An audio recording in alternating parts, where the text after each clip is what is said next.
Vida e saúde, começando mais uma vez bem juntinho de você, tudo bem aí? Quero cumprimentar a nossa querida doutora Daniela. Tudo bem, doutora?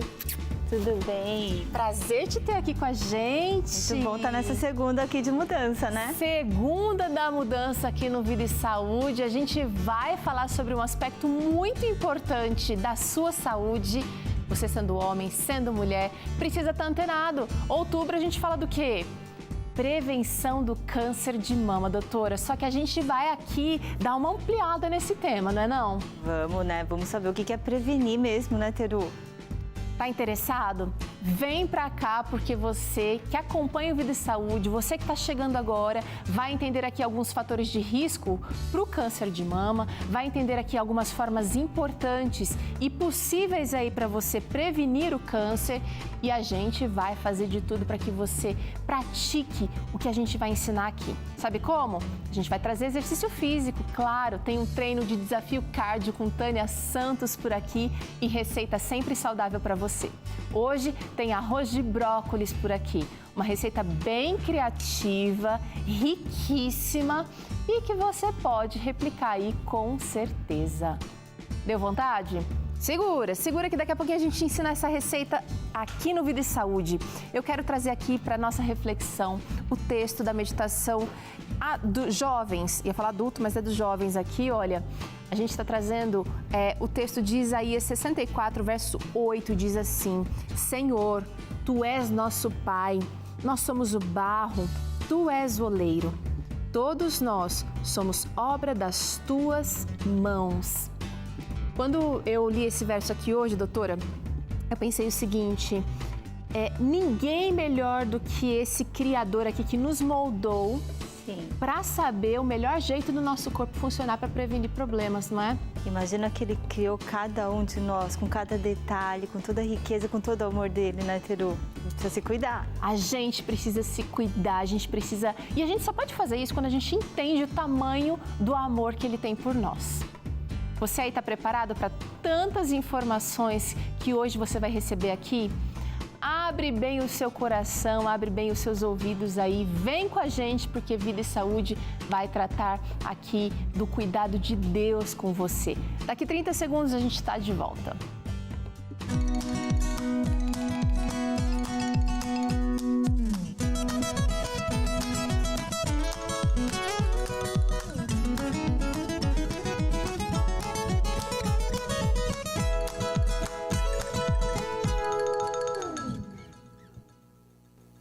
Vida e Saúde de volta por aqui. Vamos falar sobre essa campanha maravilhosa que acontece ao longo de todo o mês de outubro. Outubro Rosa. Ainda bem que pegou, né, doutora? Porque as pessoas estão mais e mais conscientes, né? Cada vez mais, né? Uma campanha que começou nos Estados Unidos e hoje o mundo inteiro aí comemora o mês de outubro como Outubro Rosa. Você aí, como é que anda o seu cuidado com relação à prevenção do câncer de mama? É sobre isso que trata essa campanha maravilhosa, mas aqui no Vida e Saúde a gente quer ir um pouquinho além.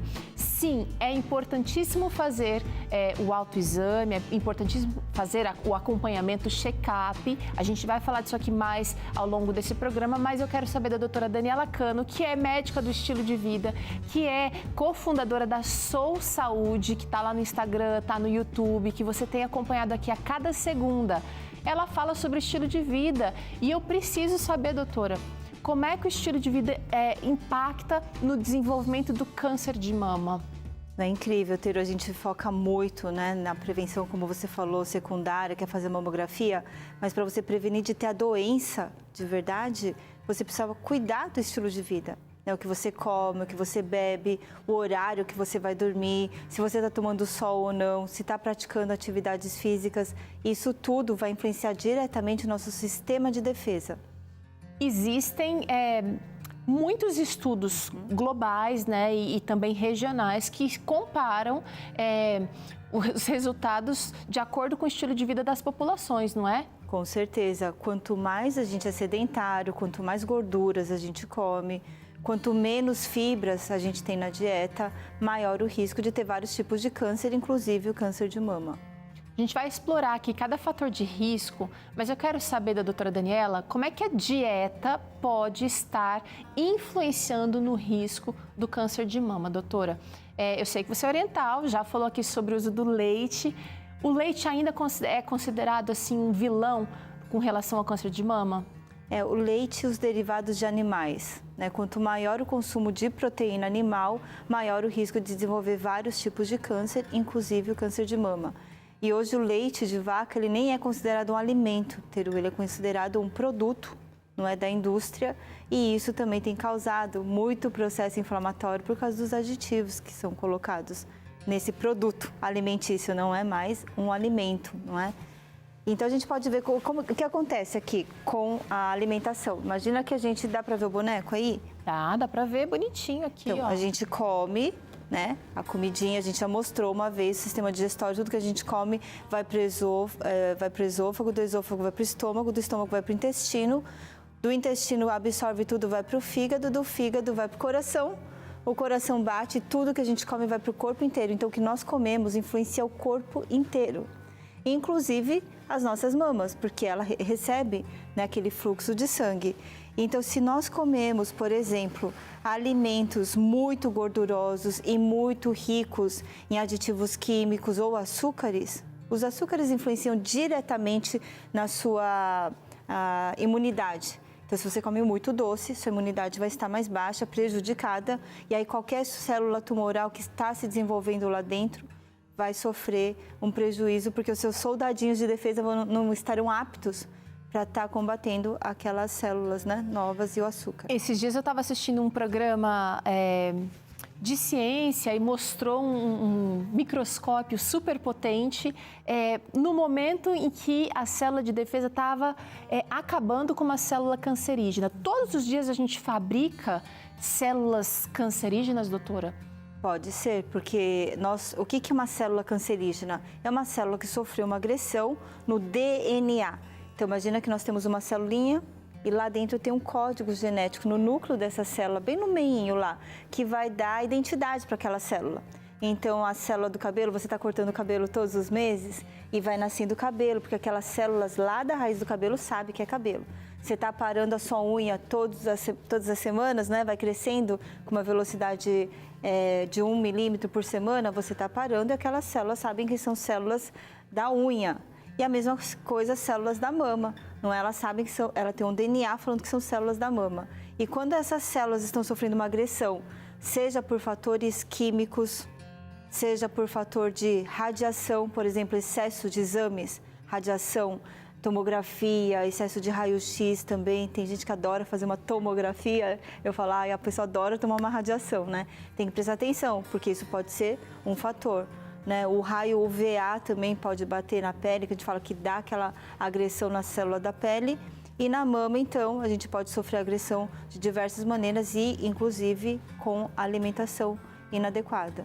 Então, se você, por exemplo, come a maneira que você prepara, não só os aditivos químicos e açúcares e gorduras, mas a maneira como você prepara, que nós já falamos aqui algumas vezes. Se você torra muito o seu pão, se você torra muito a sua carne lá no churrasco, né, e vai formando aquele processo de acrilamida, as aminas heterocíclicas, que são produtos que vão produzir radicais livres e que vão ser altamente carcinogênicos, vai dar câncer, Teru. Ai, ai, ai. Nós estamos aqui falando, alertando você para que previna o câncer de mama de maneira mais efetiva. E também, assim, não é só o cuidado, não é só a investigação quando a doença já está começando a se desenvolver.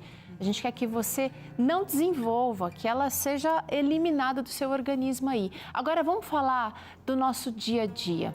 A gente está caminhando já para o final do ano, doutora, e muita coisa aconteceu. A gente está preocupado, né, coletivamente, com a economia, com a guerra, o estresse que tudo isso causa, né, e a saúde mental, que também o Brasil é um dos países mais ansiosos do planeta. Isso também pode influenciar no desenvolvimento desse câncer? 100%, Teru. Aliás, tudo que, né, a gente sofre na mente, o corpo vai sofrer de alguma maneira. E um dos motivos é porque quando a gente está muito estressado, você altera a sua imunidade, você prejudica a sua imunidade, o sistema de defesa. Então, essas celulinhas, soldadinhos que deveriam estar trabalhando para combater aquelas células tumorais que podem estar sofrendo agressão ou podem estar se multiplicando dentro do seu corpo, o sistema de defesa não dá conta. Então, o estresse afeta negativamente não só para o câncer, mas vários tipos de infecções. Então, a gente precisa encarar o nosso dia a dia, as nossas atitudes, o nosso enfrentamento até do estresse como se fosse uma batalha todos os dias. Quem que vai vencer? É a imunidade ou é a doença? Exatamente. E assim, aquelas células que estão sendo alteradas, que sofreram uma alteração, essa mutação, elas estão circulando no nosso corpo. Às vezes a gente usou um produto químico que penetrou na pele e aí está tentando agredir as nossas células. Então, se os seus soldadinhos de defesa, seu sistema de defesa está ok, provavelmente essa célula vai ser combatida. Não é? Agora, se você está com a imunidade baixa por causa de todos esses fatores do estilo de vida, né? O hábito de comer errado, dormindo tarde, não faz exercício, né? Às vezes tomando radiação, morando numa cidade super poluída, né? Respirando aquele ar, o sistema de defesa não dá conta, ainda está estressado. Como é que vai dar conta os soldadinhos nossos, Teru? Aqui no Vida e Saúde, a gente tem tentado trazer aqui informações para que você se conheça, para que você conheça o funcionamento do seu corpo. E cada um tem um ritmo, né, doutora? Tem gente que faz um monte de atividade física, não sua tanto, e outras pessoas sobem 3 lances de escada, estão pingando. Exatamente. O intestino funciona em velocidades diferentes. A gente precisa também conhecer o corpo no caso do câncer de mama, para identificar. Vamos trazer aqui alguns sintomas, os mais comuns. É sobre isso que a campanha tem tratado e a gente vai trazer aqui na sua tela agora alguns sintomas. Doutora, vamos trazer aqui um por um a secreção mamilar. Quando você está com câncer de mama, geralmente não só ao apertar, às vezes sozinho, espontaneamente, você tem uma secreção, às vezes amarelada, pode ser esverdeada. Então, começou com secreção, você não está grávida, né? Você não está com nenhum problema, precisa procurar imediatamente o médico. Não quer dizer que você está com câncer de mama, mas não é um sinal e um sintoma, não é? Aqui, ó, vai sair pelo mamilo. Tá bom? Uma secreção. Às vezes você apertando ou não apertando. Se você está vendo uma secreção saindo aqui do mamilo, você precisa procurar o seu médico, tá bom? Imediatamente, para investigar qual a causa desse problema. Vamos seguir com o próximo sintoma aí, olha. A mudança na textura da pele. A gente está vendo pela figura aí que um tá até com uma corzinha mais diferente, doutora. Pois é, porque a nossa pele, você vê que ela tem toda essa continuidade. Não é mais lisinha e tal. Mesmo que você está mais velho, está um pouquinho mais seca a pele, a gente tem uma integridade. Quando você tem um tumor crescendo lá dentro, a irrigação sanguínea, porque o tumor, o que é? São células que sofreram tanta agressão, seja física, química, biológica, o que for, um vírus às vezes, e ela vai sofrer uma mutação e vai começar a crescer de uma maneira desordenada. Então, o tumor está crescendo lá dentro, é uma maçaroca, uma massa, um tumor que está crescendo desordenadamente lá. Então, você perde essa consistência lisa, né, normal. Quando você mexe, você parece que está com um pouquinho de ondulações, não está lisinho. Você percebe que tem uma massa mesmo lá dentro, sabe? Até mais endurecido, meio calcificado, que a gente fala. Tem que prestar atenção, olha, se olhar todo dia no espelho, é na hora do banho. Vamos ver o próximo sintoma aqui para você ficar alerta. Dor nas axilas, doutora, como se fossem as ínguas? Exatamente. A gente está vendo no boneco aqui, nós temos os vasos sanguíneos e os linfonodos, que é o sistema linfático, está aqui, ó, em volta, que é o sistema que drena as toxinas. Então, nós temos esse sistema linfático no corpo inteiro. Inclusive perto das mamas, aqui nas axilas, né, passando aqui perto como é que fala aqui? Do tórax aqui. Do tórax, não é? E tá passando aqui perto da virilha. E aí o que acontece? Quando a gente tá com algum tumor, uma célula estranha aqui, os soldadinhos de defesa, eles ficam mais se multiplicando. Os linfonodos, que são as ínguas, funcionam como se fossem postos policiais, cheinho de células de defesa, de soldadinhos, para falar, uau, tem alguma coisa aqui, e eles começam a se multiplicar para combater. Né? Quando passa no sistema sanguíneo aquela célula tumoral, eles incham, né, se multiplicam para combater, então, aquele inimigo do corpo. E os Então, nódulos podem também ser aqui nas axilas também. podem ser nas axilas, então por isso que a gente pode mexer aqui perto da clavícula e debaixo do braço. Tá. Né? Mas, na verdade, essa palpação, Teru, deveria ser no corpo inteiro, né? Porque assim como quando a gente tem dor de garganta, você mexe aqui, você vê que está meio inchadinho, é porque tem alguma coisa esquisita por aqui, pode ser no ouvido. Né? Quando vocês veem sinais de íngua, é porque tem alguma infecção, inflamação, alguma coisa não está legal naquela região. Vamos trazer o próximo sintoma aqui para você ficar esperto. A mudança na aparência do mamilo também pode ser um sinal de perigo. Exatamente, o mamilo pode ir para dentro, em vez de ficar com o biquinho para fora, porque aquela massa tumoral vai consumindo, né, vai grudando na pele e pode repuxar aquela pele para dentro. E assim, a gente tem que lembrar que esses sintomas é quando a sua doença já está avançada. Tá. Né? Se você chegou nesse estado é porque já está bem avançado, tem que ir correndo. Tá, Então, de repente, mudança comparando com o outro, pode ser que um esteja maior, outro menor. Pode ter uma alteração de tamanho e realmente a auréola, Inverter, sabe? sim. Fica invertida mesmo, muda o aspecto da mama, fica diferente. Bora pro próximo sintoma aqui, porque é um conjunto de coisas que você não pode deixar passar. Um caroço visível. Aí é aquele nódulo que já não está mais só interno, a gente consegue ver uma elevação ali. Quando já está mais avançado. Né? Mas é bom palpar sempre. Quando você vai no ginecologista, geralmente ela palpa, né, a mama toda em 4. A gente divide a mama em 4 e vai palpando de fora para dentro, de fora para dentro, para a gente ver se realmente não tem nenhum carocinho, que às vezes não está visível e precisa fazer o exame imediatamente para ter um diagnóstico mais precoce. Quanto mais cedo a gente diagnostica a doença, qualquer doença, né, Teru? Mais rápido a gente vai tomar providência para se libertar dela. Bora ver o próximo. Vamos entender agora a mama descaída, doutora. Pois é, como tem uma maçaroca lá dentro, nessa massa tumoral crescendo, esse corpo estranho, a mama às vezes fica um pouquinho mais pesada. E aí ela fica com irregularidade. Você está olhando no espelho, ela não está simétrica. Começa a cair um pouquinho, o formato dela fica irregular, não está aquela mama bonitinha, igual a gente está vendo o boneco aqui. Começa a ficar meio torto. Então, se é uma doença mais inicial, talvez essa mudança, ou essas mudanças que a gente está trazendo aqui, vão ser bem sutis. Ou imperceptíveis, né? Então, tem que prestar muita atenção. Exatamente. Esses sintomas são quando a doença já está avançada. Por isso que a gente fala da mamografia como um exame de detecção, né, imediata. Bora trazer os dois últimos sintomas? Irritação ou ferida e covas, doutora. A gente vê já um desnível ali para dentro, mas Então, não na auréola. Porque lembra que a gente falou que o tumor, ele cresce de uma maneira desordenada, né? Ele perde a identidade daquela célula e começa a dar o que a gente chama de hiperplasia, um crescimento desordenado. Ninguém consegue mais segurar e aí que entra as medicações tão fortes, tudo, porque está tentando combater aquele crescimento exacerbado, exagerado, né? E vai multiplicando aquelas células. Então, quando acontece isso, imagina que acontece uma deformidade da mama e se gruda lá na pele e também começa a dar aquela retração que a gente fala. Tá? A mama fica desfigurada, né? Vamos pensar agora em fatores de risco, porque o envelhecimento talvez fosse considerado o fator mais assim marcante, né? Mas esse cenário está mudando, doutora. Infelizmente. Vamos trazer alguns fatores de risco aqui para o desenvolvimento do câncer de mama? O sedentarismo, doutora. Então, as pessoas que são muito paradas, muito sedentárias, têm um sistema de defesa ineficiente, né, porque a circulação não está funcionando bem, você não leva os nutrientes adequados para o sangue, a oxigenação, para aquelas células terem condições. E além disso, o sedentarismo faz com que você esteja acima do peso, né? E pessoas acima do peso são mais inflamadas e com mais inflamação, maior risco de ter câncer. Vamos trazer aí o próximo sintoma, o fator de risco, perdão, o fato da pessoa não gestar. Exatamente, porque um dos motivos, né, uma das causas do câncer de mama é você ter mais exposição aos hormônios femininos. Então, aquela pessoa, quando engravida, a gente para de menstruar, não é? Então, bloqueia aquela produção de hormônios. Então, a mulher que não engravida, ela tem mais exposição aos hormônios.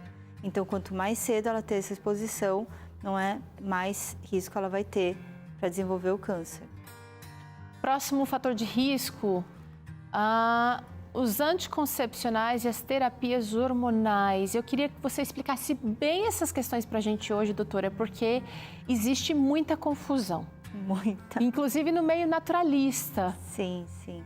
Então, os anticoncepcionais, existem vários tipos de anticoncepcionais e vários tipos de hormônios também. Então, quando a gente fala em anticoncepcional sintético, né, quanto mais precoce a exposição da adolescente, às vezes as meninas, a gente está num país, né, com uma cultura pornográfica e uma sexualidade muito exposta, não é, na TV, nas mídias. Aflorada. Aflorada. Então, a iniciação sexual está começando cada vez mais precoce. E aí as mulheres muitas vezes optam, as adolescentes, a usar anticoncepcional. E no caso de uma indicação, mas e no caso de uma indicação médica, meninas novas com síndrome do ovário policístico, por exemplo, em que há um tratamento com o anticoncepcional, ela ainda tem que lidar com esse risco? Exatamente, aí vai do médico ver, né, porque hoje até o ovário policístico não se trata só com anticoncepcional, né, a gente está vendo muito a questão da resistência à insulina, o que ela está comendo, o estilo de vida dessa adolescente. Então precisa prestar atenção, porque só vai usar anticoncepcional quando o médico realmente fizer esse balanço do custo-benefício, tá certo? A gente tem outros métodos contraceptivos que são menos agressivos, né, que causam uma barreira mecânica, que vai evitar também de ter as doenças infecto-contagiosas, né, as doenças sexualmente transmissíveis, porque o anticoncepcional não vai evitar isso, né, Teru? E aí também vai evitar menos risco de câncer de mama, porque quanto mais você usa hormônio, maior o risco de você ter câncer, aumenta até em 30% o risco. Mas esses hormônios, existem classes diferentes ou existem grupos de hormônios que trazem maior risco para o câncer de mama? Porque eu tenho a impressão de que esse risco não é mais muito comentado. E aí o estímulo dessa reposição hormonal, ela está acontecendo mais frequente. Por quê? Mudaram os hormônios ou existem classes que são mais perigosas? Exatamente. Os hormônios sintéticos, eles são mais agressivos, porque a gente perde um pouquinho do controle de onde ele vai atuar. Agora, os hormônios bioidênticos, né, que são usados, estão cada vez mais sendo usados para mulheres na menopausa, para diminuir os sintomas, já que essa mulher está vivendo na menopausa até os 80, 90 anos de idade, eles são propostos, não é, e indicados muitas vezes. E esses hormônios bioidênticos não estão relacionados com o aumento de câncer de mama. São os hormônios sintéticos em altas dosagens. Então, eu posso perguntar para o meu médico, se houver a indicação, a prescrição, eu posso perguntar se são hormônios sintéticos ou bioidênticos. Exatamente. Interessantíssimo. Agora, tem mais um fator de risco que eu quero ouvir a doutora Daniela comentando aqui, que seriam os implantes mamários, doutora. Aí tem também mitos, né? Que se acreditava que, como você está colocando uma prótese, né, que é um corpo estranho, aumentava o risco de ter câncer de mama. Mas hoje os estudos recentes têm mostrado que não, que eles têm até a ver com um pouquinho de linfoma, né, um tipo bem raro de linfoma, mas não câncer de mama. Tá. Olha, a gente trouxe aqui alguns fatores de risco, mas você percebeu que o seu cuidado aí é imprescindível, não só para se olhar, se perceber, mas para fazer todos os dias. A gente vai conversar mais sobre esse assunto, trazendo medidas preventivas aqui. Ainda vamos ter aqui um treino bom para fazermos, evitando o câncer de mama, desafio cardio com Tânia Santos. E a receita está por conta desse arroz de brócolis. Olha isso, doutora. Que cores! Tudo para você aí de casa ficar bem, feliz e saudável. A gente volta já.